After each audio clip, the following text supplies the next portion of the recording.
Welcome to the first episode in a Legendary series about Athelstan.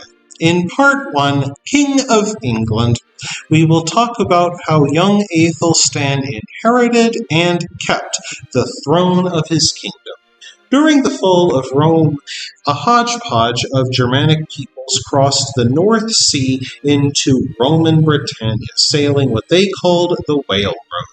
They included the Anglo-Saxons, Jutes, Frisians, and Franks. While distinct from one another, they shared a passion for warring and the plunder to be gained by it. First, they came in tiny bands. Only 2 or 3 keel boats would sail at a time, filled with men bent on plundering Roman Britannia. By the late 3rd century, they forced the Romans to build fortresses on the eastern coast of Britannia, now called the Saxon Shore. Ironically, many of these Saxon shore forts were manned by other Germanic tribes who took land from the Romans to defend Roman Britain from other Germans. But when Rome began to collapse completely during the 5th century, the Saxon homeland in Denmark and northern Germany began to flood, owing to rising sea levels swallowing up the coastal plains and valleys where most of the people lived. And whole villages began to migrate towards Roman Britain in search of a new home. Some of the chronicles speak of coastal districts being completely depopulated in Denmark and northern Germany. And these migrants were led by warrior chiefs who plied their bloody trade with short, one-handed blades called seaxes. Tales of such swords possessed by demons and lesser gods who gave the wielders superhuman strength abounded in their lore. Armed with such blades, they carved out kingdoms for themselves. For a time, there were 30 kingdoms in what would become England, yet 4 among them rose to preeminence: Wessex, Mercia, Northumbria, and East Anglia. At first, the Anglo-Saxons were of a similar cultural stock to the people who became known as the Vikings. Yet after being separated from them for hundreds of years, first by the North Sea and then by the new Christian faith, the Vikings saw them as completely different and ripe for the picking. Alfred the Great alone preserved Wessex's independence against the great Viking onslaught. While he was able to preserve the independence of Wessex, his son Edward the Elder and his daughter Lady Athelstan of Mercia were able to not only completely force the Vikings from what would become England, but to conquer the Anglo-Saxon kingdoms in the name of the House of Wessex, thus creating a completely new kingdom.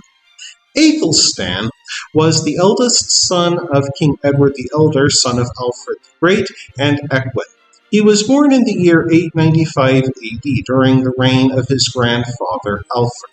Little is known about Athelstan's mother. Indeed, the chronicles do not mention her and Alfred wedding in a Christian ceremony, so she may have been a low-status concubine or even a slave girl.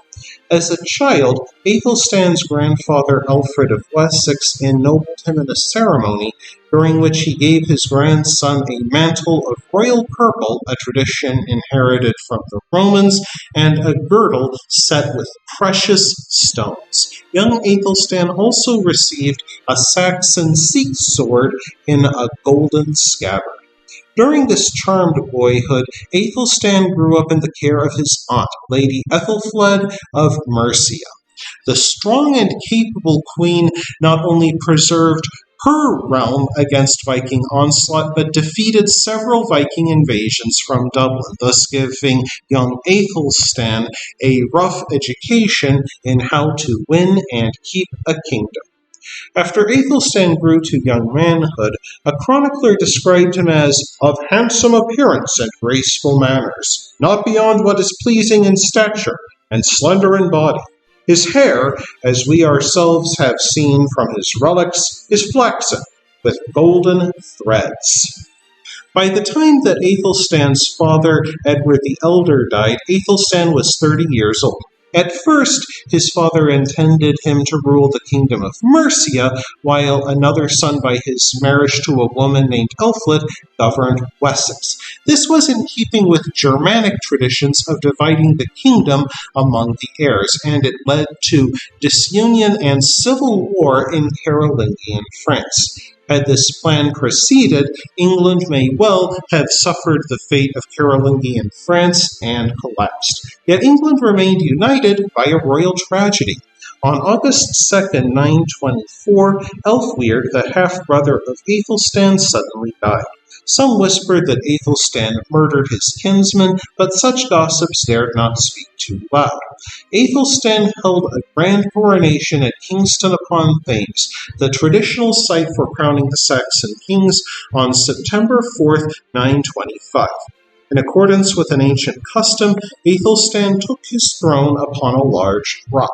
This stone still exists and stands outside the Guildhall at Kingston upon Thames, with a silver penny from the reign of each Saxon king set in its place. As king, men saw Athelstan as the blessed holder of a sacred office. Combining Christian and Germanic pagan ways, he claimed God's anointment, but also proclaimed his descent from the Germanic gods Woden and Thor. Of course, it would also take practical skill to keep his throne. He ruled over an ethnic hodgepodge that included Celts, Norse, and his own Germanic Anglo-Saxons. His kingdom included Wessex, Mercia, and the Danelaw, which included East Anglia. He also faced rivals in Wales, the Kingdom of Cornwall, and York, which preferred the rule of a Viking to that of the Southern English. Yet he also had a role model in Carolingian imperial glory just across the English Channel. During the 14 years he ruled, Athelstan became known as the English Charlemagne. That is fortunate, for conspiracies against the new king formed in the first months of his reign, led by one Alfred, a member of the House of Wessex and possibly a nephew of Alfred the Great. The king's brother, Edwin, faced accusations of being party to this conspiracy despite his strong protestations to the contrary. Since Athelstan himself suspected Edwin of complicity, he resolved to be rid of him. Unfortunate Edwin went into the sea in a leaking old boat without a sail and neither water nor provisions. Dreading the prospect of drifting and starving to death, Edwin threw himself into the sea and drowned. In the words of a chronicler, he became food for monsters of the deep. Athelstan later regretted his role in the death of his brother and did public penance, yet that did not change the fact that he had won the game and would rule England. That wraps things up for this episode of The Legendarium. I hope you enjoyed it. If you did, press like. If you want to see more, press subscribe. And if you've got anything to say, let me know in the comments section. Thanks again for joining me, and I hope that you have a great rest of the day.